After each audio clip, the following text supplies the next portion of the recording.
Force apply చేస్తే work done జరిగిపోతుందా?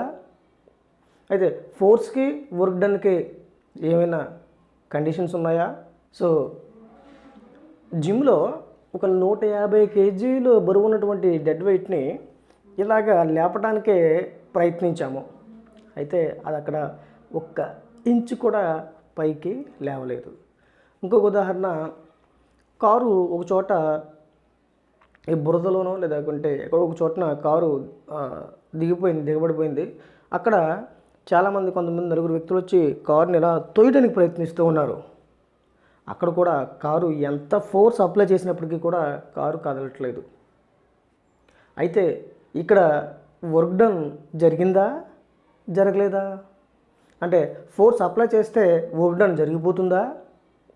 అయితే ఫోర్స్కి work డన్కి ఏమైనా కండిషన్స్ ఉన్నాయా అనే దాని గురించి ఇప్పుడు మనము ఐపీ 2 మార్క్స్లో భాగంగా ఈ క్వశ్చన్ మనం చూద్దాం. State the conditions under which a force does no work. Force apply చేసినప్పటికీ వర్క్ అనేది ఉంటుందా, ఉండదా అనే దాని గురించి ఇప్పుడు మనం చూద్దాం. అయితే 2 కండిషన్స్ ఉన్నాయి. అంటే మనకి work done is equal to force into డిస్టెన్స్గా చెప్తారు, ఎఫ్ ఇంటూ ఎస్గా చెప్తారు. So work done equal to FS cos థీటాగా చెప్తారు. అంటే ఇప్పుడు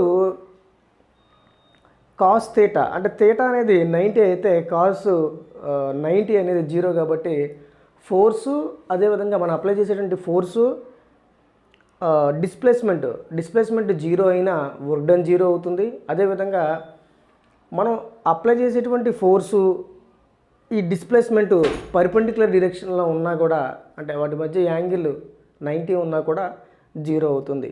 అదే కండిషన్ మనం చెప్పుకున్నాం కదండి. ఫోర్స్ మనం అప్లై చేసాము, ఈ బార్బెల్ని లేపడానికి 150 కేజీలు ఉన్న బార్బెల్ని లేపడానికి మనం ప్రయత్నించాము, కానీ ఫోర్స్ అప్లై చేసాం, డిస్ప్లేస్మెంట్ లేదు. So work done 0. కారు మీద ఆ బురదలో ఇరుక్కుపోయినటువంటి కారుని బయటికి నెట్టడానికి మనం సర్వశక్తులు ఒడ్డి మనం నెట్టే ప్రయత్నం చేస్తున్నాం. ఫోర్స్ అప్లై చేసాము కానీ డిస్ప్లేస్మెంట్ లేదు. ఈ సందర్భంలో వర్క్ డన్ అనేది 0 అవుతుంది. మరొక సందర్భంలో కూడా వర్క్ డన్ 0 అవుతుంది. ఎలా అంటే మనం డీమార్ట్లో వస్తువులు కొనుక్కుని ఆ బ్యాగ్ మనం ఇలా పట్టుకుని వెళ్తూ ఉంటాము. అంటే ఇది కింద పడకుండా మనం అప్లై చేసేటువంటి ఫోర్సు అప్వర్డ్ డైరెక్షన్లో ఇలా ఉంది. ఈ బ్యాగ్ అనుకోండి, ఈ బ్యాగ్ని మనము ఇలా పట్టుకున్నాము, హోల్డ్ చేసాము, అంటే ఫోర్స్ అప్వర్డ్ డైరెక్షన్లో ఉంది.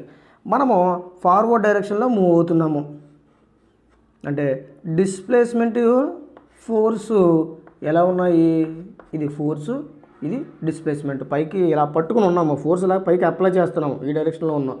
మనము మన యొక్క మూమెంట్, మన డిస్ప్లేస్మెంట్, మన కదలిక అనేది ఫార్వర్డ్ డైరెక్షన్లో ఉంది. సో ఈ రెండింటి మధ్య యాంగిల్ 90 డిగ్రీస్ అయింది. సో ఈ సందర్భంలో కూడా వర్క్ డన్ అనేది 0 అవుతుంది. అవే ఇక్కడ మనం చూద్దాం రండి. So work done equal to FS cos థీటాగా చెబుతున్నాము.